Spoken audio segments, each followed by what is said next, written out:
از تقدیمات الیون میدیا. میخواهم سازم فراموشان جفاهای تو را، نبینم دیگر هرگز جبر و عذابهای تو را. زیغم کبابم دو چشم پرآبم، نمیخواهم ببینم تو را حتی بخوابم. خیانت کاری قدر دل آزاری، تو به عشقی پاک نمی ارزی. تو جفاکاری تنها تو خطا کاری، با هر یک نوع کس عشق می‌ورزی. گر عاشقیم باشد از چنین عشق بذارم، طاقت سوزش دل را دیگر ندارم. دلم را شکستی حتی پروا نداری، درونی دلم تو بودی خبر نداری. گر عاشقیم باشد از چنین عشق بذارم، طاقت سوزش دل را دیگر ندارم. دلم را شکستی حتی پروا نداری، درونی دلم تو بودی خبر نداری.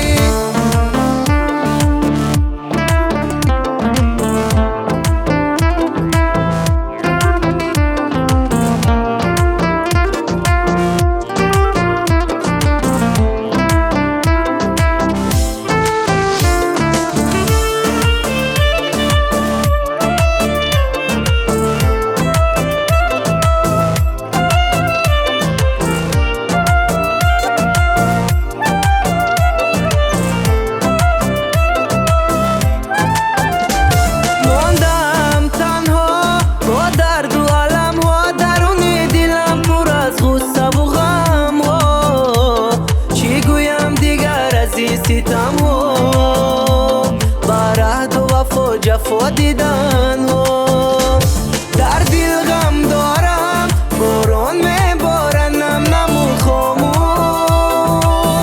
دیدمت با دیگر سرخوش، با یاری نبی خودم آغوش هم آغوش.